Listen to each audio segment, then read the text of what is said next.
हम 10वीं नंबर की अर्थव्यवस्था थे, 10th। आज हम ब्रिटेन को, इंग्लैंड को, जिसने हमको 200 साल राज किया, उसको ओवरटेक करके अब हम दुनिया की मोदी जी के नेतृत्व में 5वीं सबसे बड़ी अर्थव्यवस्था बन गए, 5th अर्थव्यवस्था बन गए, from 10th to 5th। 2014 214, India used to import 94% of mobile.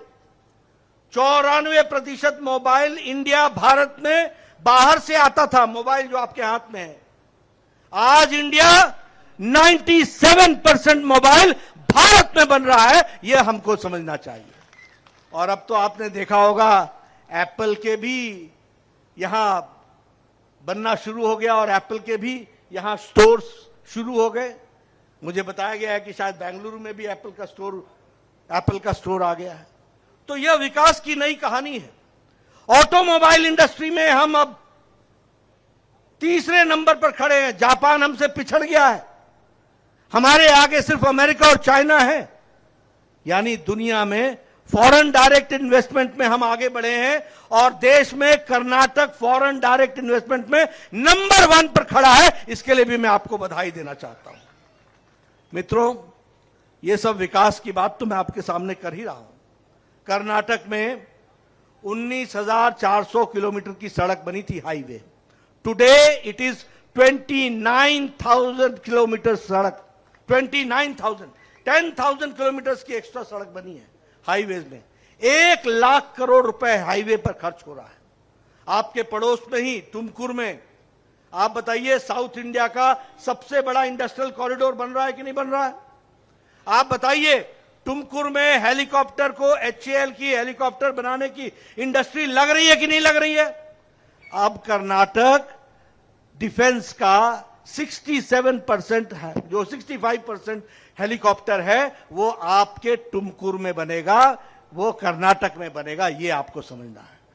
इसलिए विकास की पूरी जोरदार तरीके से काम चलने का काम चला हुआ है। मैं यहां आपसे एक बात और भी कहना चाहूंगा। हमारे बोम्मई साहब ने, येडियुरप्पा साहब ने रायता विद्या योजना के तहत 11 लाख बच्चों को शिक्षा देने की व्यवस्था की। उसी तरीके से रायता हमारे शक्ति स्कीम के तहत हमारे किसान भाइयों को सेवा करने का मौका दिया। उसी तरीके से भूश्री स्कीम के तहत बेनिफिट देने का प्रयास किया। अपर भद्रा में 5,300 करोड़ रुपए खर्च हो रहे हैं प्रोजेक्ट में। कितना? 5,300 करोड़ अपर भद्रा में खर्च हो रहा है। और उसी तरीके से ये जो हमारे लंबानी भाई हैं और कुर्बाहट्टी के लोग हैं, जिनको रेवेन्यू में, उनके गांव को रेवेन्यू रिकॉर्ड में नहीं जोड़ा गया था, अब उनको रेवेन्यू रिकॉर्ड में जोड़ करके उनको भी सरकारी स्कीमों का लाभ मिलेगा, इस बात की व्यवस्था की गई है। अभी ये चुनाव का समय है, मैं कुमार बंगारप्पा को वायदा तो नहीं कर सकता, लेकिन मैं इतना जरूर कहूंगा कि अगर लंबानी को बीजेपी की सरकार ने, अगर कुर्बाहट्टी को बीजेपी की सरकार ने उनको अगर हक दिलाया है, तो यह हक कोई और नहीं दिलाएगा, वो अभी दिलाएगी तो बीजेपी की सरकार दिलाएगी। ये हमको ध्यान रखना चाहिए। उसी तरीके से अगर हम बात करें डबल इंजन सरकार की, तो मैं डबल इंजन की सरकार इसलिए बोल रहा हूं कि यहां अगर वो लोग आकर बैठ जाएं तो आपके विकास पे ब्रेक लग जाएगा, ब्रेक। और कहने के लिए नहीं कह रहा हूं, आपको जान करके हंसी भी आएगी और आश्चर्य भी होगा।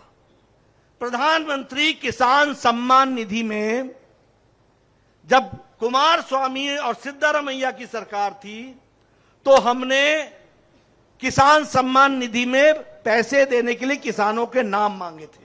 आपको मालूम है, और मैं मीडिया वाले से कहूंगा, मेरी बात जरूर छापना। कुमार स्वामी ने किसान सम्मान निधि में 17 किसानों के नाम भेजे थे, 17। यह है होनहार कर्म इनका। और आज जब हम बोम्मई जी की सरकार है, जब येडियुरप्पा जी की सरकार रखी, तो प्रधानमंत्री किसान सम्मान निधि में कर्नाटक को 11 करोड़ में 54 लाख किसान आज कर्नाटक के हैं। यह हमको समझना होगा। बताइए, ब्रेक किसने लगाया? ब्रेक किसने लगाया? कुमारस्वामी, सिद्धारमैया, ये लोग भाषण देते हैं, कोई जनता की सेवा करना इनका मकसद नहीं है।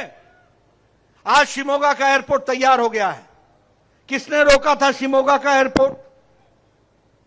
2013-14 में किसने रोका था? यही सिद्धारमैया जी थे। ऐसे ही घूमते चले आते हैं टहलते हुए, कोई काम नहीं। आज शिमोगा का एयरपोर्ट जब हमारी सरकार आई, तेजी से काम हुआ और 4 साल में बंद करके वो आज प्रधानमंत्री जी ने उसको डेडिकेट कर दिया। ये भी आप समझिए। पिछले 5 सालों में 7 एयरपोर्ट बने हैं कर्नाटक में, 7 एयरपोर्ट्स। उसी तरीके से अगर हम देखें डबल इंजन की सरकार की दृष्टि से, तो आयुष्मान भारत को भी सिद्धारमैया की सरकार ने ब्रेक लगा दिया था। क्या कहा था? क्या जरूरत है? उसी तरीके से ये जो हमारा प्रधानमंत्री आवास योजना है, इसको भी रोका था। तो आप बताइए, ऐसे रोकने वाली सरकार चाहिए क्या? ऐसे रोकने वाली सरकार चाहिए क्या? ऐसे भ्रष्टाचारी लोगों की सरकार चाहिए क्या? अगर डबल इंजन की सरकार चाहिए तो बंगारप्पा को विधानसभा भेजना है, इस बात को तय कीजिए।